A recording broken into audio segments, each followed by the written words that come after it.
Balita ko, sabi ni Boss Pyugo, meta daw ngayon si Yuzong ah.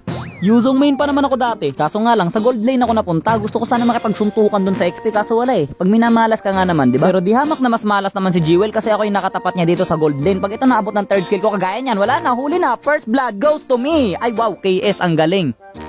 Kay Isador Yarn, syempre pagkabuhay niya palang aabangan na agad natin siya pero hindi tayo gigit na para hindi tayo tamaan ng second niya kagaya niyan. Tapos pwede natin sisugurin, sabay bang, kalmot, sabay alis na parang nating happen. Ano, hindi niyo ba tutulungan tong marksman nyo? Level 4 na ako, siya level 1 pa rin. Wala na, hindi na tuloy siya bumalik sa gold. Alam niyo nga ako yung kalaban eh, dapat tinutulungan nyo. Abot ko ba to? Abot ko ata to pag dumaan to sa gitna yan. Huli ka balbon, washing, whatsa.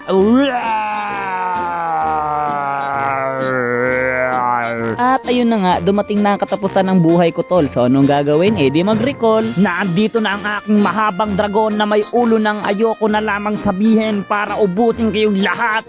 Nakahuli na naman ako.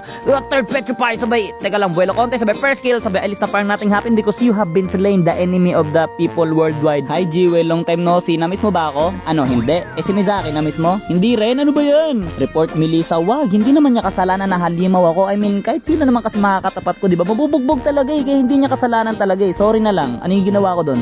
Ang galing ko. Ito actually, naghalimaw ako dito eh. Tingnan niyo tong highlights na to pre, di ba? Naglabas ako ng dragon, tapos pinagkakagat ko sila. Pinasok ko sa loob ng tower, pre. Bakit? Wala akong nakakatakutan, pre. Nandun ako sa loob, oh. Nandun ako sa loob ng inside, pre. Tapos bumagsak na yung dalawa. Nag-1v1 kami dito ni Lancelot, pero low health na ako. Pero ayos na yun kasi hindi ko siya atrasan. Binurskill ko siya kaso nga lang hindi tumama. Nireturn niya ako ng ganun. Nilalagan ko na parang nating happen, pero syempre tumama pa rin. Tapos napasiba ko siya, tapos ginalmot ko sabay bang.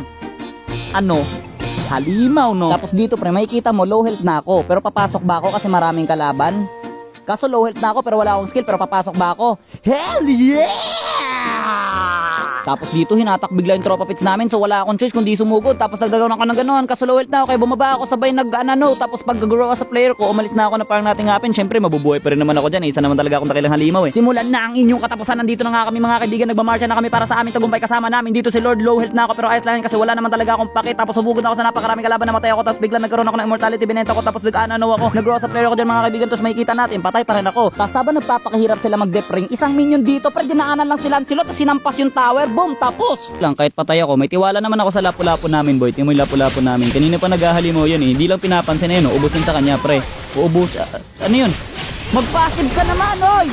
Mag-passive! Passive!